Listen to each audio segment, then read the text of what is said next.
This is our last topic, India security strategy. तो India जो है वो ट्रेडिशनल और नॉन ट्रेडिशनल थ्रेट दोनों तरह के थ्रेट को फेस कर रहा है। तो इस तरह के प्रॉब्लम्स को, इस तरह के डिफ़िकल्टीज़ को रिड्यूस करने के लिए, मिनिमाइज़ करने के लिए, या इस तरह के प्रॉब्लम्स को कम्प्लीटली रूट आउट करने के लिए इंडिया की प्लानिंग क्या है, इंडिया की स्ट्रैटेजी क्या है। मीन्स इंडिया जो है, India is facing different nature of threats, या India is facing different types of threats, चाहे ये क्लाइमेट चेंज हो, चाहे टेररिज्म हो, चाहे आपका पावर्टी हो। मीन्स इंडिया जो है वो non traditional threats plus traditional threats, कई तरह के प्रॉब्लम इंडिया ऑलरेडी फेस कर चुका है या फेस कर भी रहा है।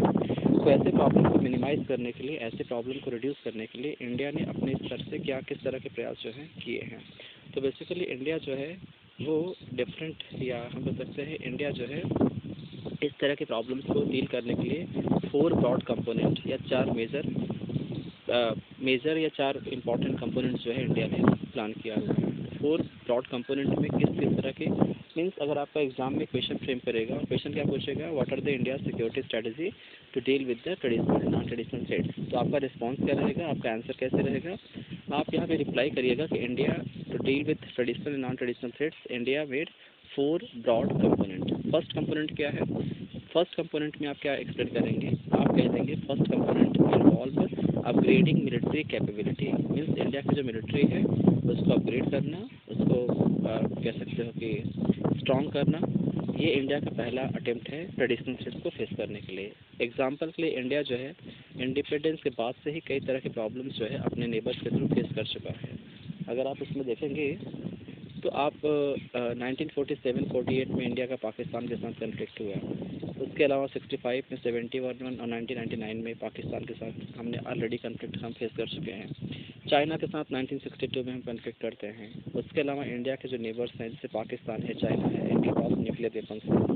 तो इंडिया के पास अगर इतनी स्ट्रॉन्ग मिलिट्री नहीं रहेगी या मिलिट्री अपग्रेडेशन नहीं होगा, हमारे पास एडवांस वेपन्स नहीं होंगे, हमारे पास एडवांस मिलिट्री कैपेबिलिटी नहीं होगी, तो हम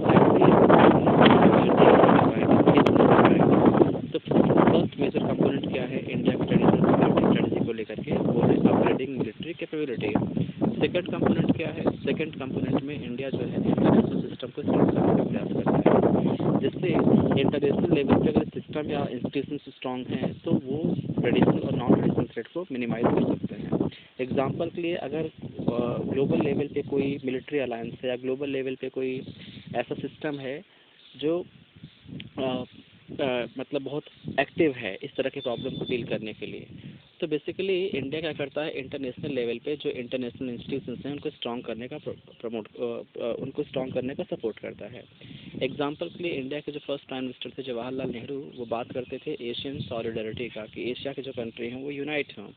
उसके अलावा डीकॉलोनाइजेशन का, कि मैक्सिमम जो कंट्री हैं वो इंडिपेंडेंट होनी चाहिए, उनको ब्रिटिश या किसी XYZ फॉरेन कंट्री कंट्रोल ना करें, या वेपन्स का प्रोलिफरेशन या जो हथियारों का विस्तार होता है उस पर कंट्रोल होना चाहिए।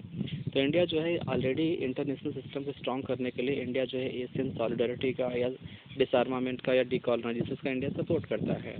उसके अलावा इंडिया जो है इम्पॉर्टेंट स्टेप्स भी लिया हुआ है, जिससे कि ग्लोबल लेवल पे एक इम्पार्शियल और एक न्यूट्रल कह सकते हैं कि ट्रीटी हो सके। एग्जांपल के लिए आपका जो न्यूक्लियर नॉन प्रोलिफरेशन ट्रीटी है NPT, ये ट्रीटी केवल रिच कंट्री को प्रिविलेज या पोजीशन देता है कि रिच कंट्री अपने पास न्यूक्लियर वेपन रख सकते हैं, और जो अदर कंट्री हैं other than rich country, means जो कंट्री 1968 के पहले न्यूक्लियर टेस्ट किए हैं वही कंट्री एंटाइटल्ड होते हैं, वही कंट्री प्रिविलेज्ड है न्यूक्लियर वेपन रखने के लिए। तो इंडिया जो है इस तरह के ट्रीटी को अपोज करता है।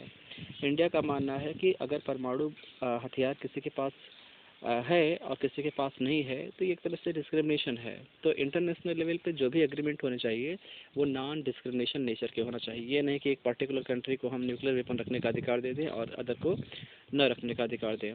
तो इसका मतलब यह है कि इंडिया जो है मतलब इस तरह के हथियारों के प्रोलिफरेशन या विस्तार पर उसके रोक लगाने की एडवोकेसी करता है, सपोर्ट करता है।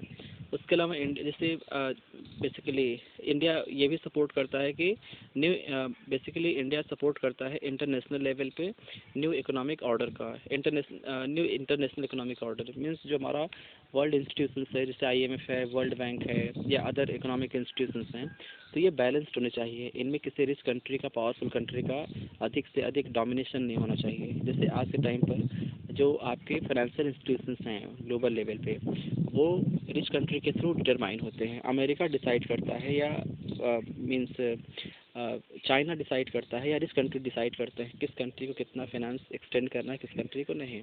तो इससे क्या होता है, ग्लोबल मार्केट में इकोनॉमिक इनइक्वालिटी या इकोनॉमिक इम्बैलेंस होता है। तो इंडिया सपोर्ट करता है न्यू इंटरनेशनल इकोनॉमिक ऑर्डर का या न्यू का।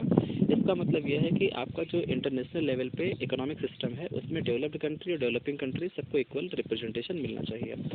तो इंडिया का जो सेकंड स्ट्रेटेजिक कंपोनेंट है इस तरह की प्रॉब्लम को, ट्रेडिशनल और नॉन ट्रेडिशनल प्रॉब्लम को डील करने के लिए, वो है इंटरनेशनल लेवल पे जितने भी इंस्टीट्यूशंस हैं उनको स्ट्रॉन्ग करने का, स्ट्रेंथन करने का। इसके लिए इंडिया ने क्या किया, डीकॉलोनाइजेशन, डिसआर्मामेंट या एशियन सॉलिडारिटी या नॉन प्रोलिफरेशन, ये सारी चीज़ों का इंडिया सपोर्ट करता है। उसके अलावा इंडिया जो है 1997 में क्योटो प्रोटोकॉल को ज्वाइन किया, और ये जो क्योटो प्रोटोकॉल है एक तरह का एक विज़न है, रोड मैप है कि फ्यूचर में जो कंट्री हैं उन्हें अपने रिसोर्सेज, उन्हें अपने ट्रेडिशनल एनर्जी रिसोर्स में कुछ ना कुछ चेंजेस करने हैं। मीन्स हम इस तरह जिस तरह से हम डेवलपमेंट कर रहे हैं और एनर्जी का कंजम्पशन कर रहे हैं वो हमारे एनवायरनमेंट के लिए, वो हमारे अर्थ के हेल्थ के लिए, वो हमारे प्लानट के लिए सस्टेन नहीं करते। तो इन पर डिपेंडेंसी हमारी कम हो सके उसके लिए क्योटो प्रोटोकॉल जो है 1997 में एग्जिस्ट आता है। तो ये सारे प्रयास है इंडिया के ट्रेडिशनल और नॉन ट्रेडिशनल थ्रेड्स को डील करने को लेकर के।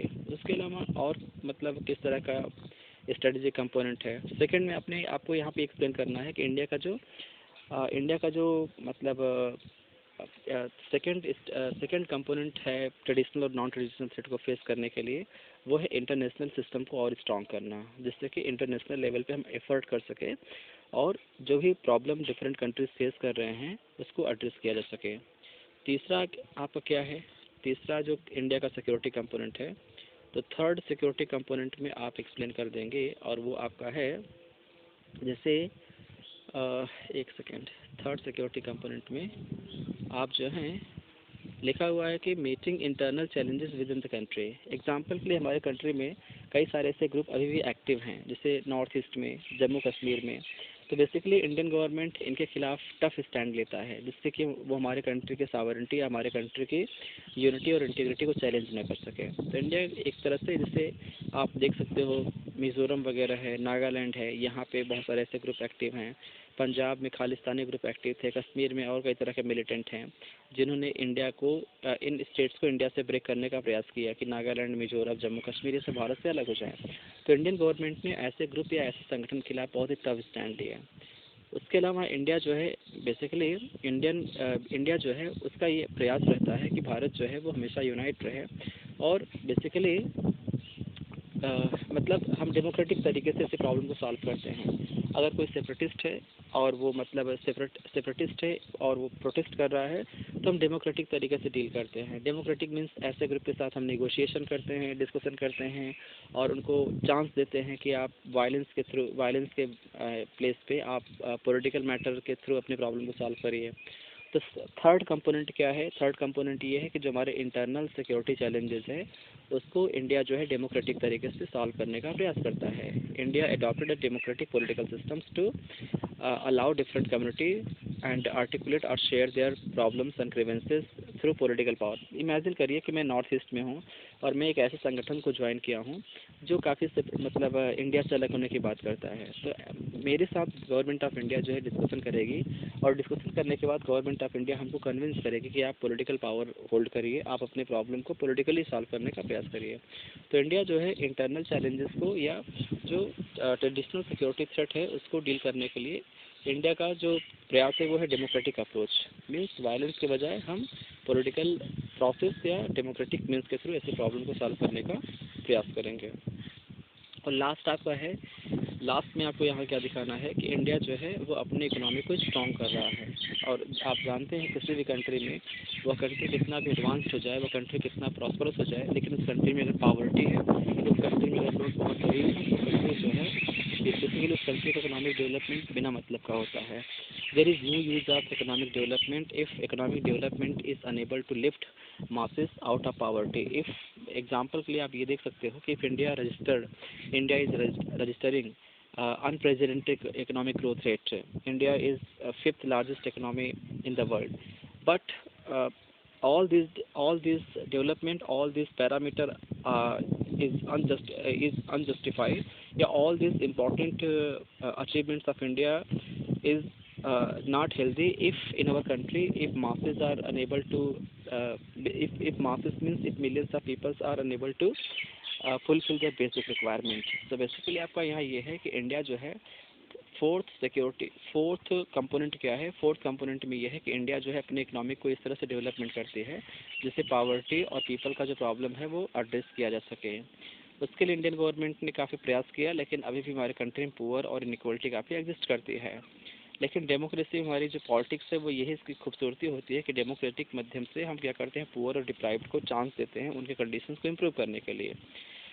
डेमोक्रेसी में जो गवर्नमेंट होती है उसका रिस्पॉन्सिबिलिटी होता है कि वो इकोनॉमिक ग्रोथ रेट करे प्लस ह्यूमन डेवलपमेंट पर फोकस करे। डेमोक्रेसी जो है वो केवल पॉलिटिकल आइडिया नहीं है, डेमोक्रेसी जो होता है वो लोगों को सिक्योरिटी प्रोवाइड करता है। मीन्स हमारे कंट्री में ये नहीं कि हमने केवल वोट किया और गवर्नमेंट एग्जिस्ट करती है। डेमोक्रेसी का मतलब ये भी होता है कि जो पावर में होते हैं उनका काम होता है कि लोग सेफ रहें, साउंड रहें और अपने बेसिक नीड्स को फुलफ़िल करें। तो ये सारे पॉइंट्स आप यहाँ पे कह सकते हैं कि आपका मतलब इकोनॉमिक डेवलपमेंट के थ्रू हम अपने ट्रेडिशनल और नॉन ट्रेडिशनल प्रॉब्लम को एड्रेस करने का प्रयास कर रहे हैं। नॉन ट्रेडिशनल में आप कह सकते हो पावर्टी भी एक प्रॉब्लम होता है, क्योंकि अगर आप स्टारवेशन से या मेल न्यूट्रिशन से अगर डेथ होता है तो वो भी एक तरह से नॉन ट्रेडिशनल थ्रेट है। तो ऐसे थ्रेट को रिड्यूस करने के लिए आपके कंट्री में ऑप्शन होता है कि आप अपने कंट्री को इकोनॉमिकली डेवलप करिए, इकोनॉमिकली प्रॉस्परस करिए। तो बेसिकली इंडिया का अटेम्प्ट है कि इंडिया जो है इकोनॉमिक डेवलपमेंट के माध्यम से इस तरह के प्रॉब्लम को चेक करने का, इस तरह के प्रॉब्लम को सॉल्व करने का प्रयास कर रहा है। तो क्वेश्चन अगर आपका यहाँ से सवाल पूछा जाए कि इंडिया का सिक्योरिटी स्ट्रेटजी क्या है, तो आप एक्सप्लेन करेंगे कि इंडिया जो है वो 4 मेजर सिक्योरिटी कंपोनेंट को फॉलो करता है। पहले में क्या है, पहले में आप कह देना कि अपने इंडिया जो है अपने मिलिट्री कैपेबिलिटी को स्ट्रॉन्ग करता है, जिसके माध्यम से इंडिया जो है अपने एडवर्स या इंडिया के जो नेबर हैं जो इंडिया के लिए प्रॉब्लम क्रिएट करते हैं, इंडिया उनके साथ फेस कर सके। सेकंड सिक्योरिटी स्ट्रेटजी कंपोनेंट क्या है, तो सेकंड में आप कह देना इंटरनेशनल सिस्टम को स्ट्रॉन्ग करना। एग्जांपल के लिए प्रोलिफरेशन की बात करना, डिसआर्मामेंट की बात करना, न्यू इंटरनेशनल इकोनॉमिक ऑर्डर की बात करना, डीकॉलोनाइजेशन की बात करना, एशियन सॉलिडरिटी की बात करना। तो बेसिकली आपका ये सेकेंड अटेम्प्ट है। तीसरा क्या है कि जो हमारे कंट्री के इंटरनल चैलेंजेस हैं, हमारे कंट्री के अंदर कई सारे ऐसे ग्रुप हैं जो कंट्री के यूनिटी और सॉवरेनिटी के लिए प्रॉब्लम क्रिएट करते हैं, तो गवर्नमेंट ऐसे ग्रुप के खिलाफ डेमोक्रेटिक तरीके से उनके प्रॉब्लम को सॉल्व करने का प्रयास करती है। और लास्ट सिक्योरिटी स्ट्रेटजी कंपोनेंट क्या है, वो है इकोनॉमिक डेवलपमेंट करना, जिसके थ्रू हम पावर्टी को और पीपल के मिजरी को एड्रेस कर सके। अदरवाइज इकोनॉमिक डेवलपमेंट और पर कैपिटा इनकम जो है वो यूजलेस होता है, फ्रूटलेस होता है अगर किसी कंट्री में पॉवर्टी एग्जिस्ट करती है। तो ये सारे मतलब तरीके से आप इस क्वेश्चन को और इस टॉपिक को रिस्पॉन्ड कर सकते हैं।